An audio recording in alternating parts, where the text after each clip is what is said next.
मीनाक्षी नटराजन का नामांकन रद्द हो चुका है। कांग्रेस ने राज्यसभा के लिए उम्मीदवार बनाया था। मध्य प्रदेश से नटराजन को उम्मीदवार बनाया गया था। क्रिमिनल केस की जानकारी नहीं देने के कारण से उनका नामांकन रद्द हो चुका है। उनकी उम्मीदवारी पर बीजेपी ने ऐतराज जताया था और लगातार इसको लेकर अपना जो विरोध है वो भी दर्ज कराया जा रहा था। अब फाइनली अपडेट ये है कि मीनाक्षी नटराजन का जो नामांकन है वो रद्द हो चुका है। मीनाक्षी नटराजन का नामांकन रद्द हो चुका है और एक बड़ा झटका इस कांग्रेस के लिए जरूर माना जा रहा है, क्योंकि मीनाक्षी नटराजन के ऊपर जो लगातार आरोप लगाए जा रहे थे कि उन्होंने जो अपना क्रिमिनल केस है उसकी जानकारी नहीं दी है और उसी को लेकर लगातार एक दबाव बनाया जा रहा था। अब उसमें जो कोशिश की गई थी मीनाक्षी नटराजन के मामले को लेकर जो लगातार उठाया जा रहा था, तेलंगाना में दर्ज मामले को छुपाया गया था और इस आधार पर उनका मामला रिटर्निंग ऑफिसर ने उनके फॉर्म को निरस्त किया और इस तरह से अब हम ये मान सकते हैं कि सत्य और सच्चाई की जीत हुई है।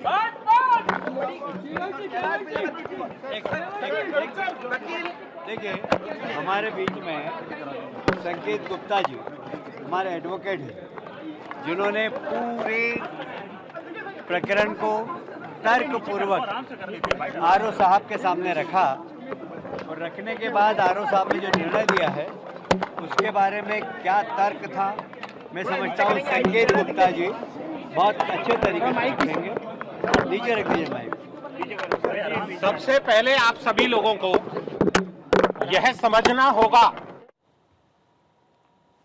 तो इसे बड़ी जीत के तौर पर बताया जा रहा है। इंसाफ हुआ, कांग्रेस ने राज्यसभा के लिए उम्मीदवार बनाया था।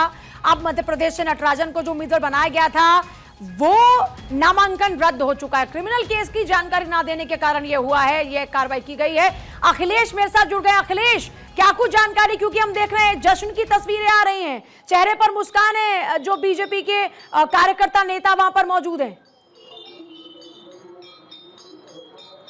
बिल्कुल पूजा, और जिस तरह से बीजेपी ने तीसरी सीट का दांव खेला था महेश केवट को मैदान में उतारकर, उसके बाद ये लग रहा था कि क्रॉस वोटिंग की दरकार होगी, लेकिन मीनाक्षी नटराजन के पर्चे में खामी पाई गई। आज स्क्रूटनी का दिन था और आज 5:30 बजे तक स्क्रूटनी होनी थी। स्क्रूटनी में ये पाया गया कि नामपल्ली में थाने में या कहीं मजिस्ट्रेट कोर्ट में एक नोटिस था जिसको उन्होंने छुपाया। जानकारी छुपाने के कारण उनका नामांकन खारिज हो जाता है और इसके बाद मध्य प्रदेश से तीसरा जो कैंडिडेट है निर्विरोध निर्वाचन का रास्ता उसका साफ हो जाता है। मध्य प्रदेश से 3 सीटें हैं, 2 बीजेपी की पक्की थी और 1 कांग्रेस की तरफ जाती दिख रही थी अगर क्रॉस वोट नहीं होता तो। और ऐसे में अब ये हो गया कि मीनाक्षी नटराजन का जिस तरह से पर्चा खारिज हुआ, और पूरा ये भी देखिए दिन भर आज ड्रामा चला है। बेंगलोर शिफ्ट करने की बातें सामने आई, बाकायदा जो प्लेन था वो एयरपोर्ट पर लैंड हो गया, 3 घंटे खड़ा रहा, विधायकों को बेंगलोर शिफ्ट करना था, लेकिन उस बीच में इस तरह की जानकारी सामने आती और काफी जिराबी हुई वहां पे।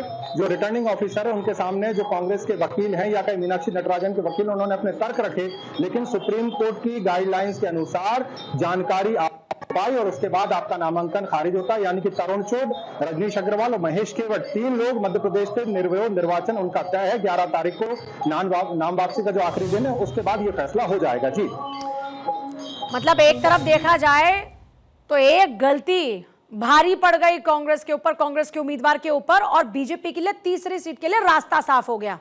और यही वजह है कि ये जो चेहरे पर मुस्कान है उसे जीत से पहले की जीत के तौर पर देखा जा रहा है।